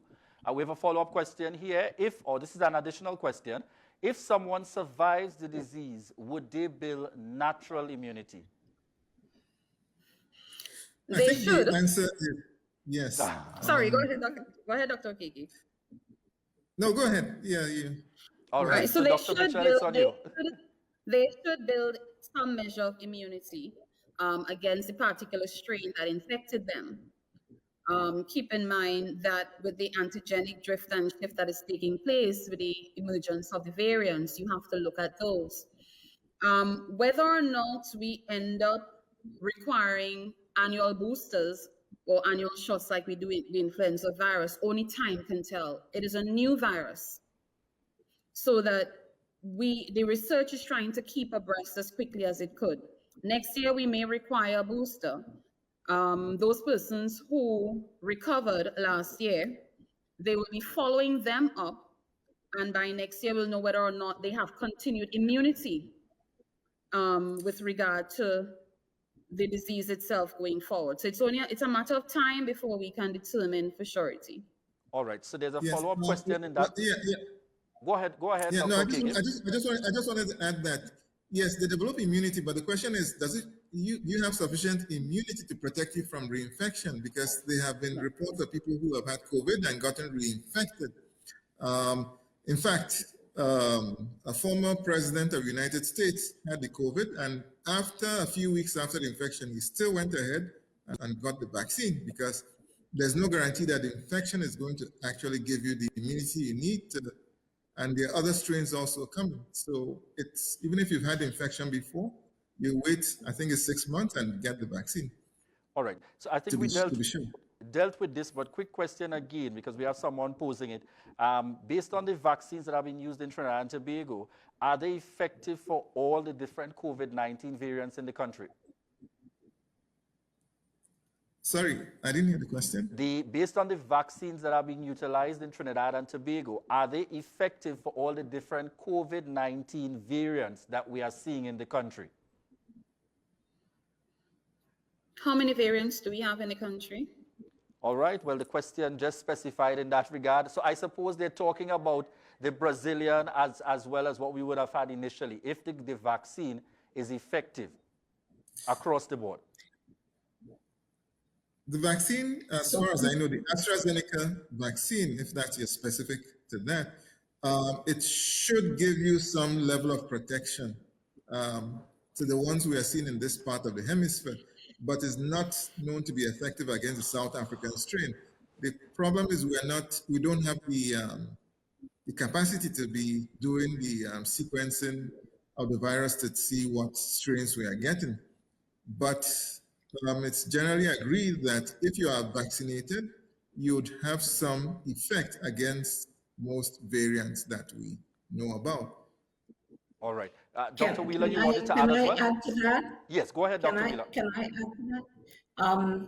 Currently, we know it is just the Brazilian variant in addition to the original Wuhan virus that we have here. At the moment, UWI under Professor Carrington, they have the capacity to do genomic sequencing. The issue is that this needs to be expanded to address the current situation and going forward as well. So PAHO is actually working with our regional office to ensure that UAE becomes one of the reference centers in Latin America and the Caribbean for genomic sequencing. So the variant can be identified by CAFA when the PCR tests are done, but the detailed genomic sequencing is done by the lab under Professor Carrington. So we have the capacity, but it is limited at the moment, and the intention is to expand this capacity to do genomic sequencing, which will go eventually beyond just COVID-19, but other pathogens as well. All right. We may have a follow-up question for you, Dr. Wheeler. There's a question asking about why is the FDA or the World Health Organization not approving some of these vaccines? What might be some of the reasonings behind it? Okay, so that's a good opportunity to explain something. It is not that they are not approving it. There is a very rigorous process that has to be gone through before the World Health Organization gives what's called emergency use listing to a vaccine. First of all, the vaccine manufacturers have to approach WHO. We do not go searching for vaccine manufacturers. If they want to be part of COVAX, they come and they give what's called an expression of interest, which means that they are interested in entering into the COVAX facility to provide vaccines, which means they will have to be assessed. Following that, their portfolio has to be opened, and what's called a rolling process is done, meaning as they have information to present, because we start with them at the clinical trial stage, particularly going from clinical trial phase 2 into phase 3. So we can see all of the data as the vaccine is being developed. So as that continues and they continue to provide data, the assessments are done along those three parameters of quality, safety, and efficacy. So it's not that WHO is not approving certain vaccines. The vaccine manufacturers have to first approach WHO, then they have to open their books to prove that they are producing vaccines that are efficacious, safe, and of good quality.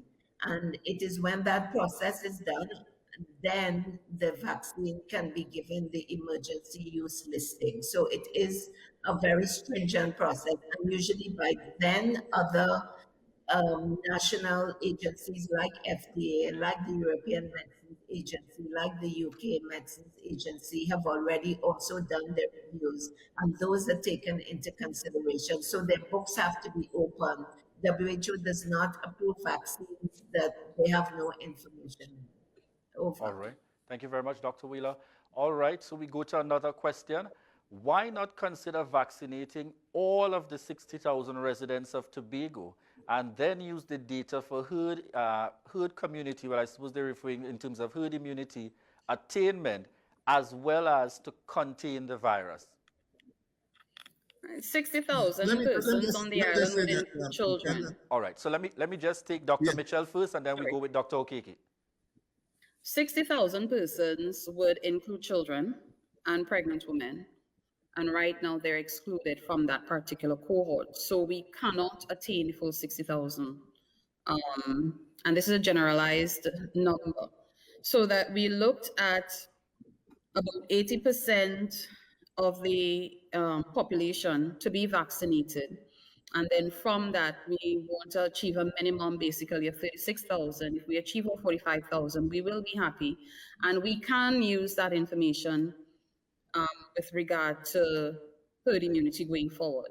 But 60,000 is not achievable because it includes children and pregnant women. All right, Dr. Okeke?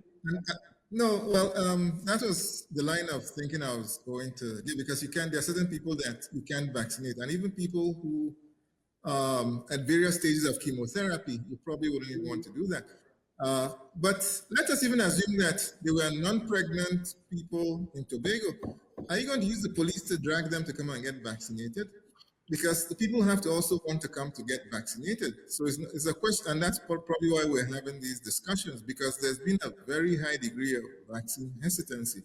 And it is, the Constitution gives people right to refuse treatment. But if the 60,000 or 40-something thousand people are willing to have it, this will be the ideal place to have such a study, and, you know. All right, thank you very much, Dr. Okeke. And the questions are indeed flowing in. We might really need a part 2. All right, we have another question here. If you have had a first dose of AstraZeneca, will you be receiving the same for the second dose, or will we be only getting the Sinopharm doses? So the question, the AstraZeneca is 2 doses. All right, so if your first dose has been the AstraZeneca, will you be receiving the same AstraZeneca as your second dose, or will you be only getting Sinopharm doses at this point? Right, so AstraZeneca stays with AstraZeneca, Sinopharm with Sinopharm. So at present, the government has stored for everyone that received the first dose, you have a second dose in storage, awaiting the 8 to 12 week period for receipt of the second dose. The same thing will happen with the Sinopharm. For every Sinopharm vaccine we administer to someone, you have that dose, the equivalent second dose, being stored for the day 21 to day 28. So if you're vaccinated with Sinopharm first dose, you will get Sinopharm second dose. If you're vaccinated with AstraZeneca first dose, you will be vaccinated with AstraZeneca second dose. All right. Okay. Excellent. All right. Do we have a caller? All right. We continued questions from online. What causes the different strains? So I don't know if who wants to take that question for us. What causes the different strains? Okay. Let me take an attempt at this. The virus, like any other organism, if we could call a virus an organism, some people don't consider it an organism, is trying to survive. And just like human beings and evolution, the more times you replicate in an environment, each time a virus keeps running wild, it's trying to replicate and find ways to be able to sustain itself in whatever host it is. And it does, and every few thousand or so replications, there's always a mutation. In fact, those are like things that happen even in the body cells that cause cancer. So the more you allow a virus to replicate and run wild, the more likely it will eventually mutate as a way to beat whatever is trying to stop it from surviving. Same thing like antibiotics and bacteria, they keep getting resistant. So those are mutations. So the whole idea is if you vaccinate and stop these vaccines in its track from multiplying through people, it would not get that chance, many bites at the cherry to try to change its disguise itself. And it is that disguise or that change in its genomic to survive and thrive is what is called a variant.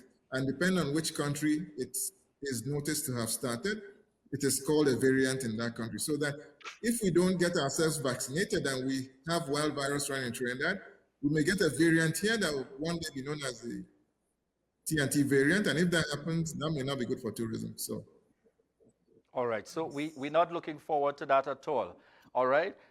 So we continue to entertain the questions coming in.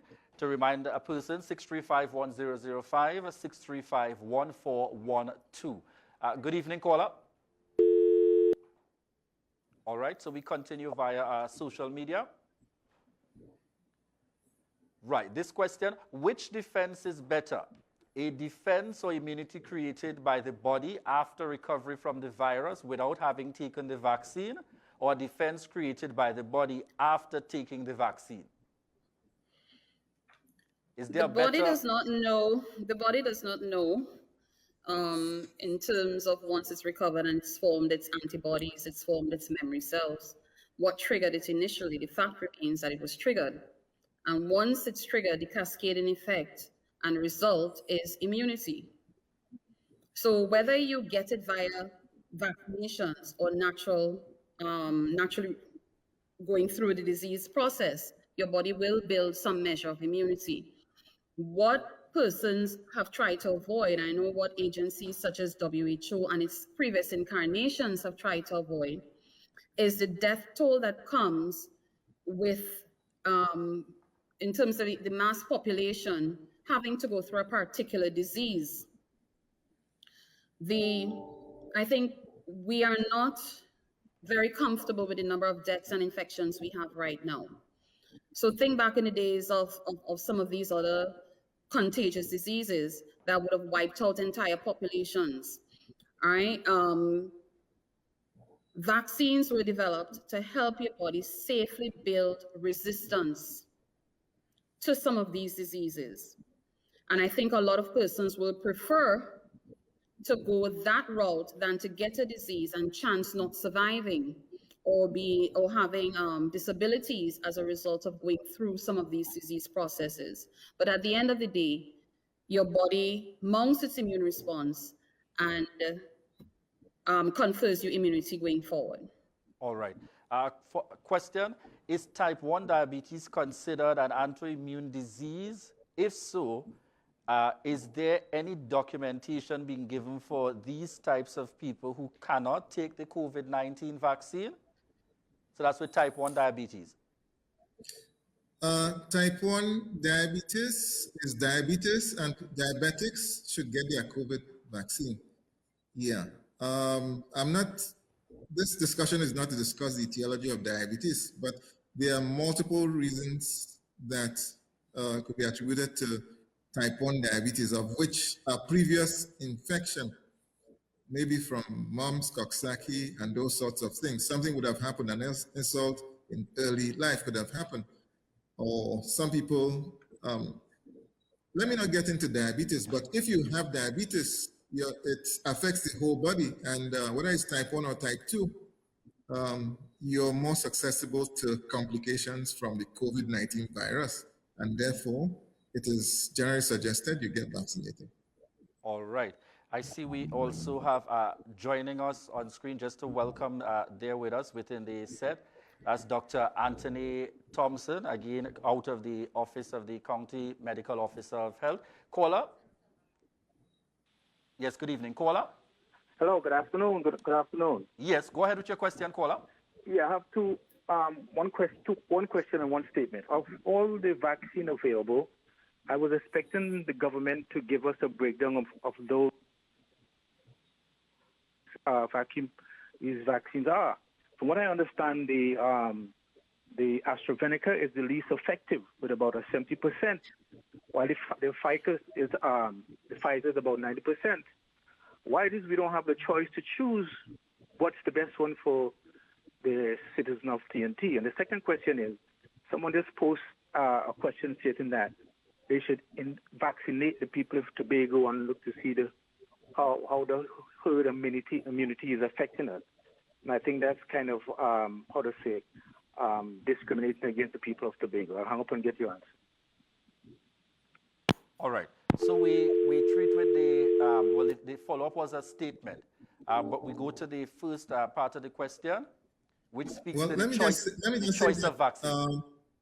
The choice of vaccine you get is what you have. Your best vaccine is what you have in front of you. And the only one the government could have accessed at the time it accessed it was the AstraZeneca. Yes, you're talking about the 70-something percentage SE rate, but that is for prevention of infection. But almost all of them, including AstraZeneca, has 100% prevention of severe disease and death, which is what the government is trying to prevent.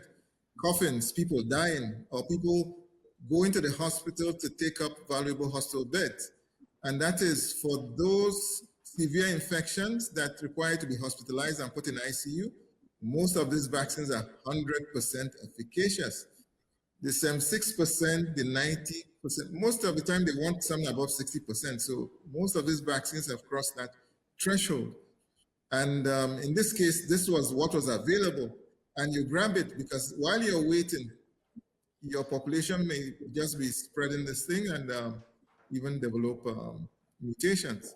I mean, that is my own answer to the gentleman's question. All right. As we're winding down, we have one final question. Are studies being done on persons in Tobago who took the vaccine and persons who got COVID-19? All persons who received the vaccine are followed up. We have launched a new research unit with regard to COVID itself. So we would expect that information such as this will, of course, be on the agenda. All right, keep in mind that all the vaccines require that we monitor the effectiveness and, of course, capture not only the severity of the disease impact after vaccination, because you can contract the disease after you're vaccinated. That is possible. And the idea, like Dr. Okeke said, is to reduce the severity, reduce hospitalization, and reduce deaths following vaccination. That's why we get the vaccines. So every vaccine on the market with regard to COVID-19 cautions basically for us to monitor effectiveness as well as to capture any severity or any adverse events or any unexpected outcomes. And we have started the research unit, and we expect that that will happen going forward. All right. All right, so viewers, we want to express our appreciation once again We're just about at that cutoff time. It's been COVID-19 vaccine talks coming to you courtesy of the Division of Health, Wellness and Family Development. We'd have been happy to join you live this evening on Tobago Channel 5, TTT, Radio Tambourine 92.7 FM, Pulse 89.5 FM, Street 91.9 FM, and also via social media. Just as a reminder, we know there are a number of additional questions that we were not able to get answered. We are indicating to you that you are free to continue to send your questions and to contact us via 639-3395, extension 47111. That's 639-3395, extension 4711. That's the Division of Health, Wellness and Family Development. And you can also call or WhatsApp 723-1939, 723-1939 to ask additional questions.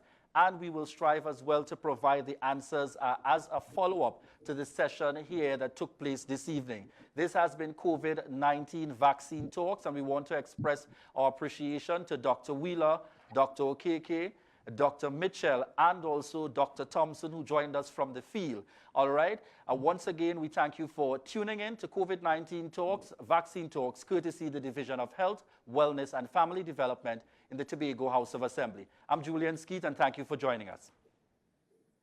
Good night. Thank you and good night. Good night. Thank you. Thank you.